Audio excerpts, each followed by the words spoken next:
Okay mga idol, bali ito yung aking stag na gagamitin sa aking mga allen white, no. So ito yung aking gagamitin materials mga idol. Ayan, ang haba ng ganda ng sukat ng kanyang binti, no. Tapos yung hita niya talagang ano siya, mahaba-haba yung kanyang hita. Yung katawan buong-buo na, oh. Ganda na idol. Ito talaga yung napili ko na Gilmore hats na i-combine ko sa aking mga puti, no? Mga allen white na ano. Yung allen white ko naman may halo na siyang hats. Tapos dagdagan ko ulit ng isa pang hats para mas matindi yung pagiging ano niya. Maging white hats na yung maging anak. Ayan. Ito yung naka vitamins na to mga idol. Vitamins na siya. At kinukondisyon ko talaga siya. Kaya pag sinalang ko din sa mga babae, ay ready na siya. Okay na siya umasta mga idol, no? Yan. Bultong-bulto ang katawan, ang ganda. Ito talaga yung mga ganitong mga katawan. Ito yung mga magagandang gamitin na broadcock, no? Mga materials. Ang ganda.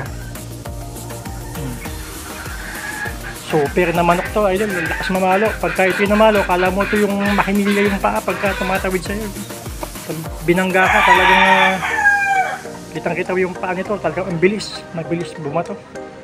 Ang daming multiple shaper yung kanyang paa. Kala mo yung makinilya na talagang bumabato talaga ng todo. Yan. Ganda na idol. So ito yung ating materials na gagamitin. So mas papagandahin natin yung ating mga stag na mapapalabas dito mga idol. Pambangga ito sa mga malalaking pusta, kaya mo silang mamusta ng malakas. Basta tayo minimum lang at huwag natin gawing sugal ang manok. Passion lang idol. Kahit magaling ang manok natin, huwag masyadong mapustang malaki dahil hindi naman natin madumi na ang sabong eh. Ano lang, gawing libangan lang, huwag gawing sugal. Ayan idol, ang aking materials na gagamitin ngayong buwan ng September na isasalang. Ayan, ang ganda ng katawan, bultong-bulto, mabigat. Ipapakita ko naman sa inyo yung isa pa na golden boy. Pambangga naman yun sa pumpkin. Para yung kanyang itsura talagang napaka-pogi, no? So ito idol. So ito naman yung isa pang materials na gagamitin kong broadcock, no? Ito ay golden boy sweater mga idol. Golden boy siya. Napaka-ganda niya. Ang ganda ng katawan, yung hipo, talagang gwapong-gwapo. Malaking manok. Malakas sa palok. Talagang pag pamalo ito, solid. Tapos ang ganda ng kanyang paa. Manipis ang binti mga idol, oh. Tapos yung kanyang mga daliri, mahigsi lang. Ang ganda. Hindi yung mahaba yung mga daliri niya, no. So kung sakto, ito yung magandang materials. Yung mata niya malaki. So malaki yung kanyang mata. Nakamulagat idol, oh. Ito na gusto ko sa mga gagamiting materials. Yan, mulagat na kanyang mata. Pulang-pula yung kanyang mata. At ang kanyang palong ang ganda, pulang-pula na, oh. Nakagayak na rin to. Sa next week pwede na itong isalang sa isang babae. Ayan. Ang ganda ng katawan, buong buo. Walang walang sapula, idol. Ang ganda ng hipo niya. Ang pakpak pag hinila mo talagang lumalaban. Balik niya kagad, oh. Pag hinila mo, balik agad. Kasi tapos yung balikat malaki. Maganda yung balikat, malapad. So ayan ang ating golden boy na napalabasin ng mga idol. So ayan, gwapong gwapo to mga idol. Mas pinaganda na.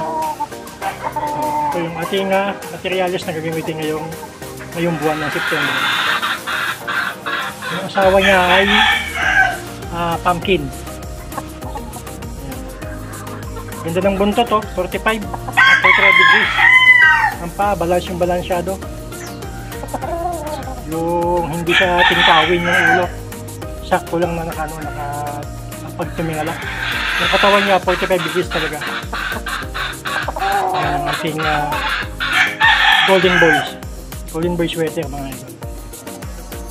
So yan, pangbangga natin ito sa mga yung mga big time na naman, yung mga malakas mamusta, no? So, yung mga anak nito.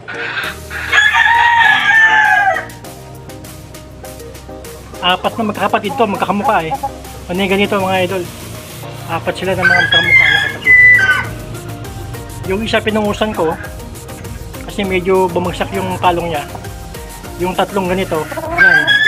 Yung isa yung palong nila magkakamukha. Gwapo. Abangan natin sa susunod yung ating mga sisiw na mapapalabas dito sa aking mga materials na gagamitin.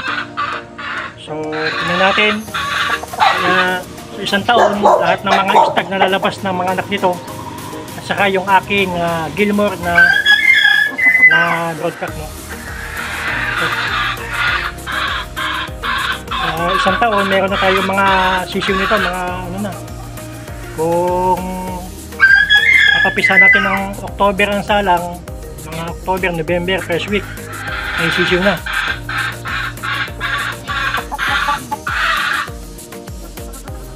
Standby sa mga bagong iaanak nito. Siguradong magaganda mga idol. Quality din sila. Quality yung ating papalabasin ng mga stag. Okay mga idol, bali ngayon bumili tayo ng yung ating successor sa ating mga pulit na di-develop ang mga katawan muna, no? Yung ating mga pulit naman mga idol ay malalaki na yung mga puwit nila, yung kanilang sipit-sipitan ay mga buka na, no mga idol. So dito ang ating bibigyan lang yung ating pumpkin, no? Pumpkin siya. So asan yun? Ito. So ito siya idol. Ay nako. Bali itong pumpkin natin, ito pumpkin. So ito yung kanyang kakainin today. So bali ang pagkain niya ay 40. Tapos dagdagan ko ng konti, kailangan ang kanyang kakainin ay nasa mga 50, no? 50 na ang kailangan ng mga babae. Yan, idol. Yan. Successor siya, tapos yung kanyang pagkain ay yung Bitmin po, no? Yan. Isang linggo yan, pwede na isa lang kasi buka na rin yung puwit niya. So dito sa kabila, yung tatlo naman, yung ating Allen White. So gamit ang ating wedding pellet na successor. Bali, nagbibigay tayo ng mga 4. Yan, gusto nila pellet. Yan idol, oh. Tuwan-tuwa sila. Ayan. Dalawa. Tatlo. Yan.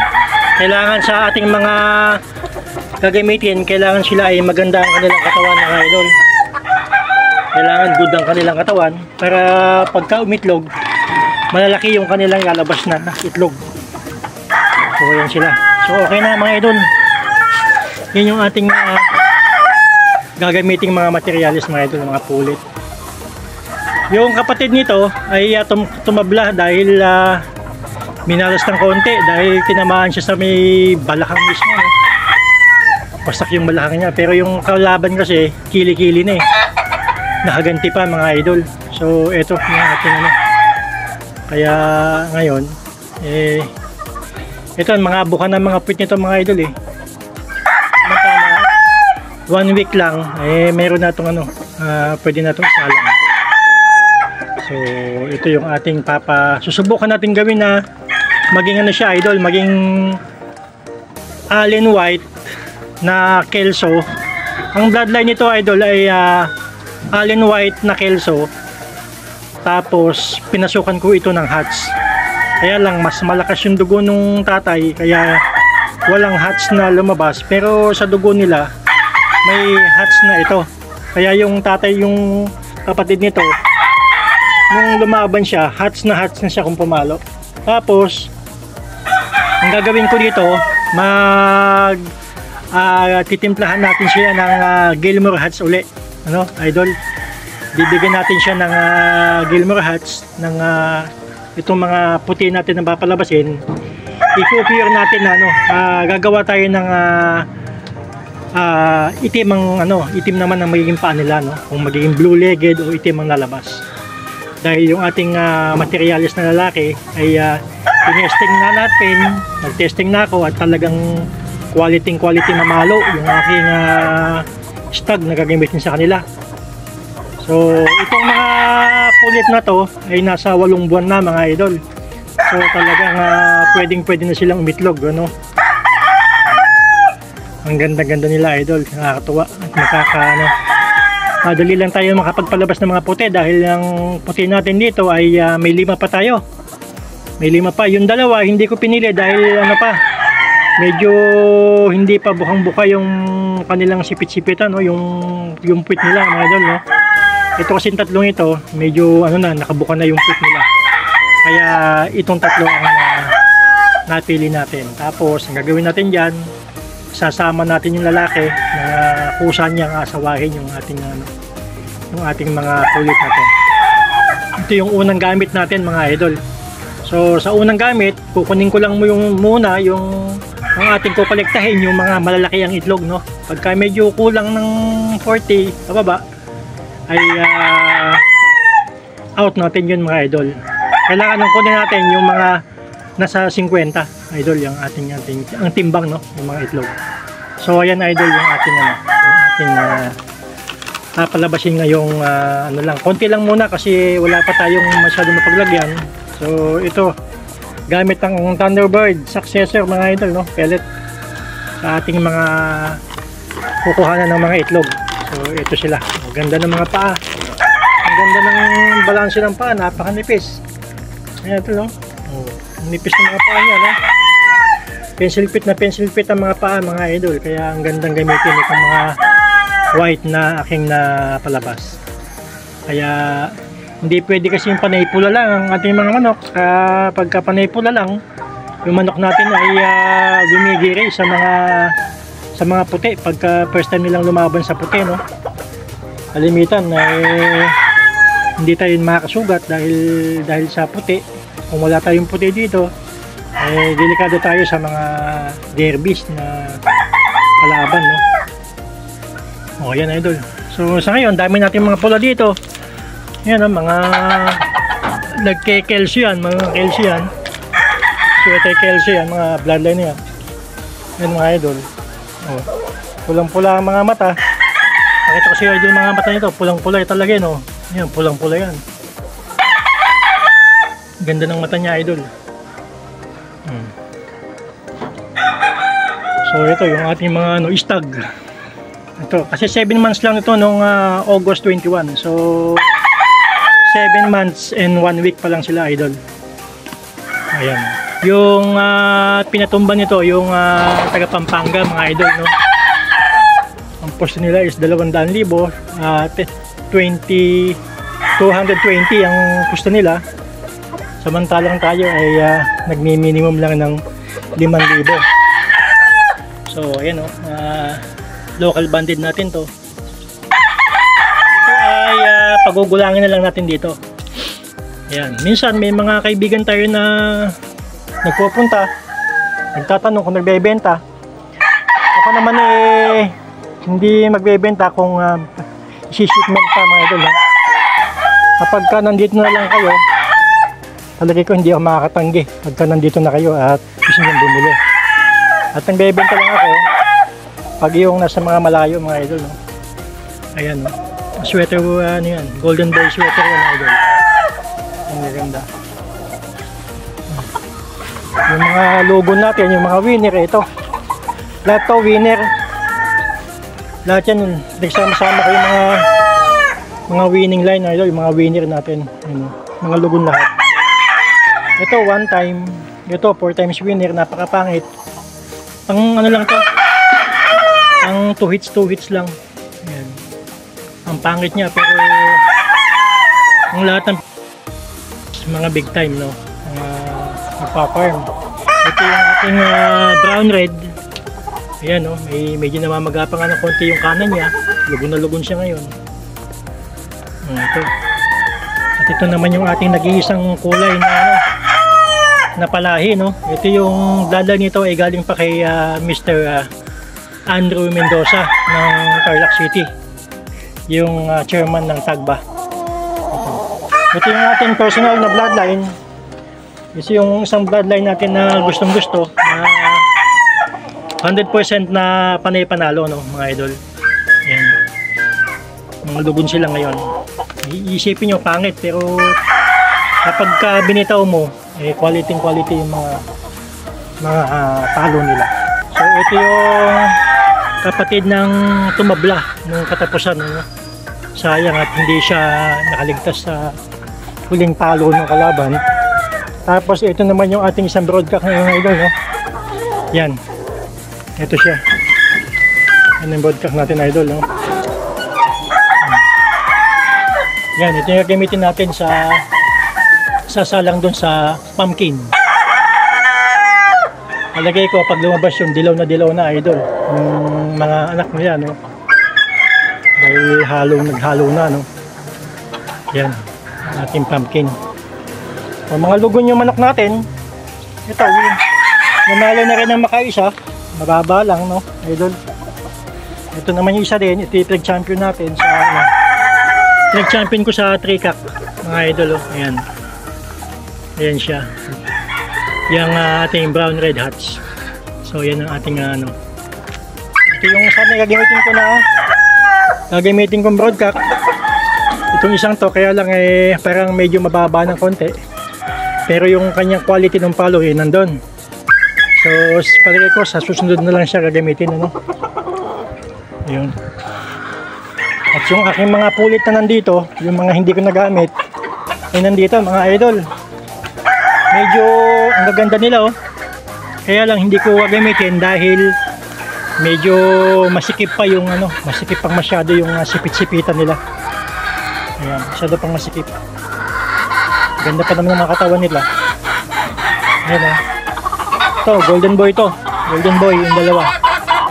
Tapos ito yung ating gagamitin na materyales na babae. Ayan. Ang gwapo. Yung mga stag natin dito.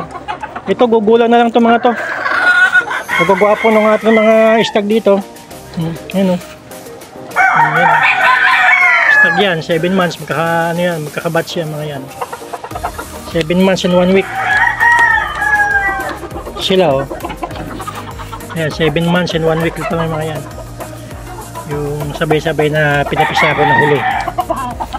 Kaya ito ay papagulangin ko na lang muna. Nang sa isang taon ay may matibay-tibay tayo ng mga panglaban. Ayan sila, mga idol. Ang gaganda ng mga ito, pampatuka ko yan. Special na manok ko yan. Yan. Kaisa-isang manok na lumabas na kulay ay spangle, no? Naging spangle siya. First time na ako na nakapagpalabas ng ganito, kaya ito ay pang lang. 1.5 lang ang timbang, mga idol. Ang liit-liit niya, nakakatuwa. Ginagamit ko siya na pampatuka. So ito yan, yan. Yan yung mga stag natin, ano? Ayan, 7 months and 1 week. Mga bata pa, ano? Mga idol. Oh! Namamahalo yung isa. Ayan, ang gwapo nila, mga idol. Ang gwapo yan, oh. Ganun ang bias. Yan sila, oh. Yan yung ating mga palahi, idol, oh. Yan, oh. Mga medium lang sila, mga medium. Pero lalaki pa to kasi ang haba naman ng mga mahaba yung mga hita, mga idol. Maganda yung mga hita nila. Kaya okay naman to. So ito yung aking isang pangkulay-kulay lang, no? Pero ito ay sa isang taon ko na buko na ng lahi dahil ito ay lubon pa, hindi na po pwede. Oh, ito kukuha na ko ng lahi ito dahil ito ay napakahusay. Humahalibas yung paa nito. Kaya nag-iisa lang ito na kulay. Ito ay binili ko na kasi gagamitin ko to. Kailangan ko itong kuhanan dahil napakahusay niya mga idol sa bitaw, no? Yan. So ito lang mga idol. Ito yung ating mga istag na yung may gusto na inahin, pwede naman, no? Ito oh. Yan, available yan. Malapit na rin tong meatloaf, kaya lang malaki pa yung hindi aabot din sa aking hindi aabot sa aking pagsalang kung hihintayin ko pa. Pero ito, mga 2 weeks lang pwede na, basta't nabigyan ko ng breeder pellet. Yan mga idol. Okay.